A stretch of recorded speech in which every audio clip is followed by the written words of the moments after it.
ರಾಷ್ಟ್ರೀಯ ಸ್ವಯಂ ಸೇವಕ ಸಂಘದ ಪ್ರಚಾರಕ ಆಗಿದ್ದಂತಹ ಕೇರಳ ಮೂಲದ ಮಧ್ಯವಯಸ್ಕರ ಮಗಳು, ಸುಮಾರು 16 ವರ್ಷದ ಪ್ರಾಯದ 10ನೇ ತರಗತಿಯ ವಿದ್ಯಾರ್ಥಿನಿ ನಿಗೂಢವಾಗಿ ಆತ್ಮಹತ್ಯೆ ಮಾಡಿಕೊಂಡಿದ್ದಾಳೆ. ಅಪ್ರಾಪ್ತ ವಯಸ್ಸಿನ ವಿದ್ಯಾರ್ಥಿನಿ ಆಗಿದ್ದರಿಂದಾಗಿ ಆಕೆಯ ಹೆಸರು, ಭಾವಚಿತ್ರ, ವಿಳಾಸ ಇದನ್ನು ಬಹಿರಂಗಪಡಿಸಲು ಸಾಧ್ಯವಾಗುತ್ತಿಲ್ಲ. ವಿಟ್ಲ ಸಮೀಪದ ಗ್ರಾಮೀಣ ಪ್ರದೇಶದಲ್ಲಿ ಒಂದು ಗುರುಕುಲ ಇದೆ. ಈ ಗುರುಕುಲದಲ್ಲಿ ಸನಾತನ ಹಿಂದೂ ಸಂಸ್ಕೃತಿಯ ಪ್ರಕಾರ ವಿದ್ಯಾಭ್ಯಾಸವನ್ನು ನೀಡಲಾಗುತ್ತಿದೆ. ಸುಮಾರು 100ಕ್ಕೂ ಹೆಚ್ಚು ವಿದ್ಯಾರ್ಥಿನಿಯರು ಆ ಗುರುಕುಲದಲ್ಲಿ ವಿದ್ಯಾರ್ಜನೆ ಮಾಡುತ್ತಿದ್ದಾರೆ. ಸಂಸ್ಕೃತ ಭಾಷೆಯ ಮೂಲಕ ಇಲ್ಲಿ ವಿದ್ಯಾಭ್ಯಾಸವನ್ನು ನೀಡಲಾಗುತ್ತಿದೆ. ಮಕ್ಕಳಿಗೆ ಎಲ್ಲ ರೀತಿಯ ಸಂಸ್ಕಾರಗಳನ್ನು ಕಲಿಸಲಾಗುತ್ತಿದೆ. ವೇದ, ಉಪನಿಷತ್ತು ಇತ್ಯಾದಿ ಧರ್ಮಗ್ರಂಥಗಳ ಪಠಣ ಮಾಡಲಾಗುತ್ತದೆ. ಇಂತಹ ವಿದ್ಯಾಸಂಸ್ಥೆಯಲ್ಲಿ ಕಲಿಯುತ್ತಿದ್ದಂತಹ ಬಾಲಕಿ ಫೆಬ್ರವರಿ 22ರಂದು ಮಧ್ಯಾಹ್ನದ ನಂತರ ನಾಪತ್ತೆಯಾಗಿದ್ದಳು. ಆಕೆಯ ಪೋಷಕರು ಸಹ ಅದೇ ವಿದ್ಯಾಸಂಸ್ಥೆಯಲ್ಲಿ ಕೆಲಸ ಮಾಡುತ್ತಿದ್ದಾರೆ. ಆ ವಿದ್ಯಾಸಂಸ್ಥೆ ಸುಮಾರು 15 ಎಕರೆ ಜಾಗದಲ್ಲಿ ಸ್ಥಾಪನೆ ಆಗಿದೆ. ಬೃಹತ್ ಪ್ರಮಾಣದ ಗೋಶಾಲೆಯು ಇದೆ. ಒಟ್ಟಾರೆಯಾಗಿ ಇಡೀ ಪ್ರದೇಶ ಒಂದು ರೀತಿಯಲ್ಲಿ ಶತಶತಮಾನಗಳ ಹಿಂದಿನ ಕಾಲದ ಗುರುಕುಲ ಮಾದರಿಯಲ್ಲಿ ಇದೆ. ದೇಶಾದ್ಯಂತದಿಂದ ಬಂದಿದ್ದಂತಹ ಸುಮಾರು 150ಕ್ಕೂ ಹೆಚ್ಚು ವಿದ್ಯಾರ್ಥಿನಿಯರು ಈ ಗುರುಕುಲದಲ್ಲಿ ನಮ್ಮ ಹಿಂದೂ ಸಂಪ್ರದಾಯದ ಪ್ರಕಾರ ವಿದ್ಯಾಭ್ಯಾಸವನ್ನು ಮಾಡ್ತಾ ಇದ್ದಾರೆ. ಅಂದರೆ ಈಗಿನ ಹಾಗೆ ಲೌಕಿಕ ವಿದ್ಯಾಭ್ಯಾಸ ಅಲ್ಲ, ಬದಲಾಗಿ ವೇದ, ಉಪನಿಷತ್ತು ಇತ್ಯಾದಿ ವಿಚಾರಗಳ ಬಗ್ಗೆ ಅಧ್ಯಯನ ಮಾಡುವಂತಹ ಒಂದು ಗುರುಕುಲ. ಹಲವು ವರ್ಷಗಳ ಹಿಂದೆ ಕುಟುಂಬವೊಂದು ದಾನವಾಗಿ ನೀಡಿದಂತಹ ಜಾಗದಲ್ಲಿ ಈ ಗುರುಕುಲವನ್ನು ಸ್ಥಾಪನೆ ಮಾಡಲಾಗಿತ್ತು. ರಾಷ್ಟ್ರೀಯ ಸ್ವಯಂ ಸೇವಕ ಸಂಘದ ಅಧೀನದ ಸಂಸ್ಥೆಯೊಂದು ಈ ಗುರುಕುಲವನ್ನು ನಡೆಸ್ತಾ ಇದೆ. ಅಂತಹ ಗುರುಕುಲದಲ್ಲಿ 10ನೇ ತರಗತಿಯಲ್ಲಿ ಕಲಿಯುತ್ತಿದ್ದಂತಹ ಬಾಲಕಿ ನಾಪತ್ತೆ ಆಗಿದ್ದಾಳೆ ಎಂದು ಗೊತ್ತಾದ ಕೂಡಲೇ ಗುರುಕುಲದ ಸಂಬಂಧಿಕರು ವಿಟ್ಲ ಪೊಲೀಸ್ ಠಾಣೆಗೆ ಮಾಹಿತಿ ನೀಡಿದರು. ಠಾಣೆಯ ಇನ್ಸ್ಪೆಕ್ಟರ್ ಪ್ರಕಾಶ್ ದೇವಾಡಿಗ ಮತ್ತವರ ಸಿಬ್ಬಂದಿಗಳು ಗುರುಕುಲಕ್ಕೆ ಭೇಟಿ ನೀಡಿ ಪರಿಶೀಲನೆ ಮಾಡಿದಾಗ ಆಕೆಯ ಕೊಠಡಿಯಲ್ಲಿ ಒಂದು ಪತ್ರ ಸಿಕ್ಕಿತು. ಅದಕ್ಕೆ ನಾವು ಸಾಮಾನ್ಯವಾಗಿ ಡೆತ್ ನೋಟು ಅಂತ ಕರೀತೇವೆ. ಆ ಪತ್ರದಲ್ಲಿ ಅಂತಹ ಗಂಭೀರವಾದ ವಿಚಾರಗಳು ಏನೂ ಇರಲಿಲ್ಲ. ತನ್ನ ಮನಸ್ಸಿನಲ್ಲಿ ತೋಚಿದಂತಹ ಕೆಲವೊಂದು ವಿಚಾರಗಳನ್ನು ಅದರಲ್ಲಿ ಬರೆಯಲಾಗಿತ್ತು. ತನ್ನ ತಂದೆ ತಾಯಿಗಳ ಬಗ್ಗೆಯೂ ಒಳ್ಳೆಯ ಅಭಿಪ್ರಾಯವಿತ್ತು. ಶಾಲೆಯ ಗುರುಕುಲದ ಶಿಕ್ಷಕರು, ಮೇಲ್ವಿಚಾರಕರು ಇವರ ಬಗ್ಗೆಯೂ ಒಳ್ಳೆಯ ಅಭಿಪ್ರಾಯ ಇತ್ತು. ನಾನೇ ಸ್ವತಃ ಈ ಜೀವನವನ್ನು ಅಂತ್ಯ ಮಾಡಿಕೊಳ್ಳಲು ಪ್ರಯತ್ನಿಸ್ತಿದ್ದೇನೆ ಎಂದು ಹೇಳಿ ಪತ್ರ ಬರೆದಿಟ್ಟು ಆಕೆ ಕಾಣೆಯಾಗಿತ್ತು. ಪೊಲೀಸರು ಈ ಪತ್ರದ ಆಧಾರದಲ್ಲಿ ಆಕೆ ಬೇರೆ ಎಲ್ಲಿಗಾದರೂ ಹೋಗಿರಬಹುದು ಎಂದು ಹೇಳಿ ಅಲ್ಲಿನ CCTVಗಳನ್ನು ಪರಿಶೀಲನೆ ಮಾಡಿದರು. ಅಷ್ಟೊತ್ತಿಗೆ ಆಕೆ ಆ ಕೆರೆ ಒಂದು ಇದೆ, ಆ ಕೆರೆಯ ಪಕ್ಕದಕ್ಕೆ ಹೋಗುವುದು ಒಂದು CCTVಯಲ್ಲಿ ಕ್ಯಾಪ್ಚರ್ ಆಗಿತ್ತು. ದೊಡ್ಡ ಪ್ರಮಾಣದ ಕೆರೆ, ಸಾಕಷ್ಟು ನೀರಿದೆ.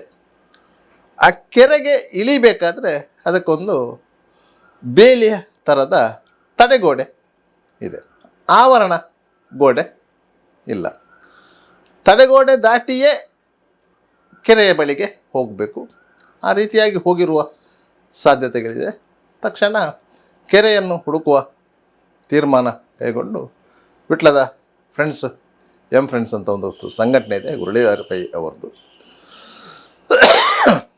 ಆ ಸಂಘಟನೆ ಯುವಕರು ಬಂದು ಕೆರೆಯನ್ನು ಜಾಲಾಡಿದಾಗ ಹೆಣ್ಮಗಳ ಮೃತದೇಹ ಪತ್ತೆ ಆಗಿತ್ತು. ಆದ್ದರಿಂದ ಇದೊಂದು ಸೂಸೈಡ್ ಎನ್ನುವುದನ್ನು ಪೊಲೀಸರು ನಿರ್ಧರಿಸಿದರು. ಮೃತದೇಹವನ್ನು ನಂತರ ದೇರಳಕಟ್ಟೆಯ ಕೆಸಗಡೆ ಆಸ್ಪತ್ರೆಗೆ ಕೊಂಡೊಯ್ಯಲಾಯಿತು. ಅಲ್ಲಿ ಅವರ ಹೆತ್ತವರು, ಶಾಲಾ ಆಡಳಿತ ಸಮಿತಿಯವರು ಎಲ್ಲರೂ ಇದ್ದರು. ಮೃತದೇಹದ ಅಂತಿಮ ವಿಧಿವಿಧಾನಗಳು ವಿಟ್ಲದಲ್ಲಿ ಸಾರ್ವಜನಿಕ ರುದ್ರಭೂಮಿಯಲ್ಲಿ ನಡೆದಿದೆ. 16 ವರ್ಷದ ಪ್ರಾಯದ ಹೆಣ್ಮಗಳು ಆ ಗುರುಕುಲಕ್ಕೆ 5 ವರ್ಷಗಳ ಹಿಂದೆ ಸೇರ್ಪಡೆಗೊಂಡಿದ್ದರು. ಆ ಹೆಣ್ಮಗಳ ತಂದೆ ಮೂಲತಃ ಕೇರಳದವರು ಆಗಿದ್ದರೂ ಸಹ ರಾಷ್ಟ್ರೀಯ ಸ್ವಯಂ ಸೇವಕ ಸಂಘದ ಪ್ರಚಾರಕ ಆಗಿದ್ದವರು, ವಿವಿಧ ಜವಾಬ್ದಾರಿಗಳನ್ನು ಹೊಂದಿದ್ದವರು, ಉನ್ನತ ವಿದ್ಯಾಭ್ಯಾಸವನ್ನು ಹೊಂದಿ ಒಂದು ಸಂಸ್ಥೆಯಲ್ಲಿ ಕೆಲಸ ಮಾಡುತ್ತಿದ್ದವರು, ದೇಶದ ಬಗ್ಗೆ, ದೇಶದ ಸಂಸ್ಕೃತಿಯ ಬಗ್ಗೆ ಅಭಿಮಾನವಿದ್ದಂಥ ಅವರು ಸಹಜವಾಗಿಯೇ ಕೆಲಸವನ್ನು ತೊರೆದು ರಾಷ್ಟ್ರೀಯ ಸ್ವಯಂ ಸೇವಕ ಸಂಘದತ್ತ ಆಕರ್ಷಿತರಾಗಿದ್ದರು. ತದನಂತರ ಅವರು ಮದುವೆ ಆಗಿದ್ದರು, ಒಂದು ಮಗು ಜನಿಸಿತ್ತು, ಬೆಂಗಳೂರಲ್ಲೇ ವಾಸ್ತವ್ಯದಲ್ಲಿ ಇದ್ದರು. ಸಂಘದ ಪ್ರಚಾರ, ಸಂಘದ ವಿವಿಧ ಜವಾಬ್ದಾರಿಗಳನ್ನು ನಿರ್ವಹಿಸುತ್ತಾ ಜೀವನ ನಡೆಸ್ತಾಯಿದ್ರು. ಅದು 5 ವರ್ಷಗಳ ಹಿಂದೆ ನನ್ನ ಮಗಳನ್ನು ವಿಟ್ಲ ಸಮೀಪದ ಈ ಗುರುಕುಲಕ್ಕೆ ಸೇರಿಸಬೇಕು ಎನ್ನುವ ನಿಟ್ಟಿನಲ್ಲಿ ಅವರು ಸಂಘದ ಹಿರಿಯರೊಂದಿಗೆ ಮಾತನಾಡಿ ಅಲ್ಲಿ ಸೇರ್ಪಡೆಗೊಳಿಸಿದರು. ಮತ್ತು ಅವರೂ ಸಹ ಪತ್ನಿ ಸಹಿತ ಬಂದು ಆ ಗುರುಕುಲದಲ್ಲಿ ಸೇವೆಗಾಗಿ ಸೇರಿದ್ದರು. ಅವರಲ್ಲಿ ಸೇವೆ ಮಾಡ್ತಾ ಇದ್ದರು. ಅಲ್ಲಿ ತಂದೆ ತಾಯಿ ಅಲ್ಲೇ ಇದ್ದರೂ ಸಹ ಮಕ್ಕಳು ಅವರೊಂದಿಗೆ ಬೆರೆಯುವಂತೆ ಇರಲಿಲ್ಲ. ಬದಲಾಗಿ ಅವರಿಗೆ ಪ್ರತ್ಯೇಕವಾದ ವ್ಯವಸ್ಥೆ ಇತ್ತು. ಎಲ್ಲ ಹೆಣ್ಣುಮಕ್ಕಳೇ ಅವರವರು ಅಲ್ಲಿ ಉಳ್ಕೊಂಡು ವಿದ್ಯಾರ್ಜನೆಯನ್ನು ಮಾಡ್ತಾಯಿದ್ರು. ಪಕ್ಕದಲ್ಲೇ ಬೃಹತ್ ಗೋಶಾಲೆ ಇದೆ. ಆ ಗೋಶಾಲೆಯೊಂದಿಗೆ ನಿಕಟವಾದಂಥ ಸಂಬಂಧವನ್ನು ಆ ಮಕ್ಕಳು ಹೊಂದಿದ್ರು. ಬೇರೆ ಬೇರೆ ರೀತಿಯ ಹಿಂದೂ ಧಾರ್ಮಿಕ ಸಂಸ್ಕೃತಿಗೆ ಒಳಗೊಂಡಂತಹ ಪಾಠ ಪ್ರವಚನಗಳು, ವಿವಿಧ ಕಲಿಕಾ ಅಭ್ಯಾಸಗಳು ಎಲ್ಲವೂ ಇತ್ತು. ಅಂತಹ ಸಂದರ್ಭದಲ್ಲಿ ಎಲ್ಲರೂ ಜೊತೆಯಾಗೇ ಇದ್ದರು, ಎಲ್ಲ ವಿದ್ಯಾರ್ಥಿಗಳು ಒಟ್ಟಾಗೇ ಇದ್ದರು.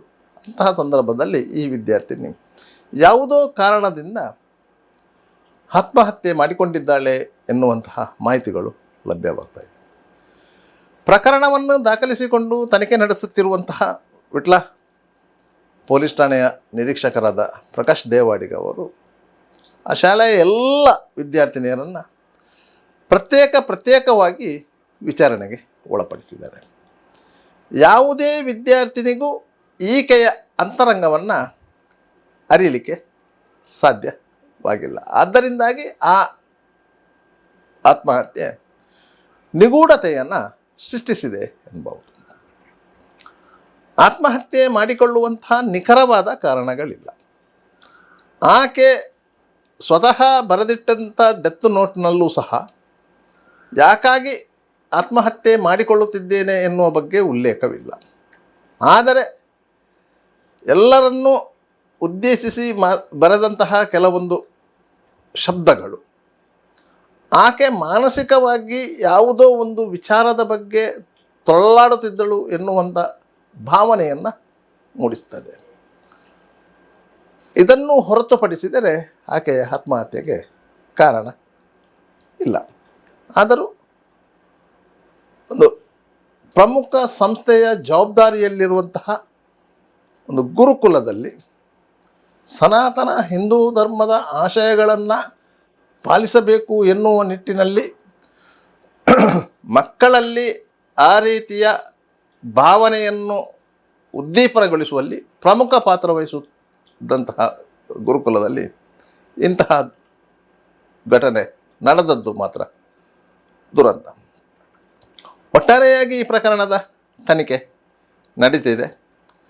ಆತ್ಮಹತ್ಯೆಗೆ ನಿಖರ ಕಾರಣಗಳು ಏನು ಎನ್ನುವುದನ್ನು ಪತ್ತೆ ಹಚ್ಚುವ ಕೆಲಸ ಮಾಡ್ತಿದೆ. ಆ ಆಶ್ರಮದಲ್ಲಿ ಅಂದರೆ ಗುರುಕುಲದಲ್ಲಿ ಹೊರಗಿನ ಸಂಪರ್ಕಗಳು ಇಲ್ಲ. ಹೊರಗಿನಿಂದ ಯಾರೂ ಆ ಗುರುಕುಲದ ಒಳಗೆ ಹೋಗುವ ಹಾಗೆ ಇಲ್ಲ. ಅದಕ್ಕೆ ಸೂಕ್ತ ಬಂದೋಬಸ್ತ್ ಇದೆ.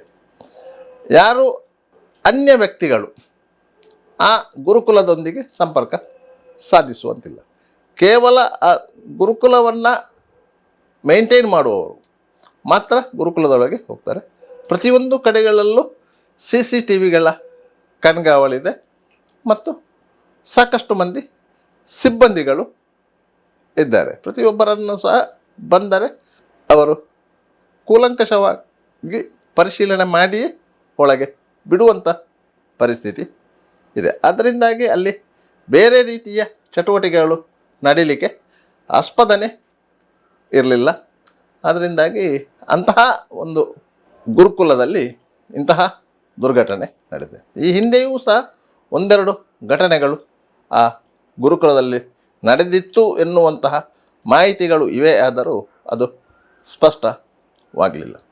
ರಾಷ್ಟ್ರೀಯ ಸ್ವಯಂ ಸೇವಕ ಸಂಘದಂತಹ ಸಂಸ್ಥೆಯ ಅಧೀನದಲ್ಲಿ ಆ ಗುರುಕುಲ ನಡೀತಿದೆ. ಇಂತಹ ಗುರುಕುಲಗಳು ಆ ಸಂಘದ ಅಡಿಯಲ್ಲಿ ದೇಶದ ಉದ್ದಗಲಕ್ಕೂ ಇದೆ.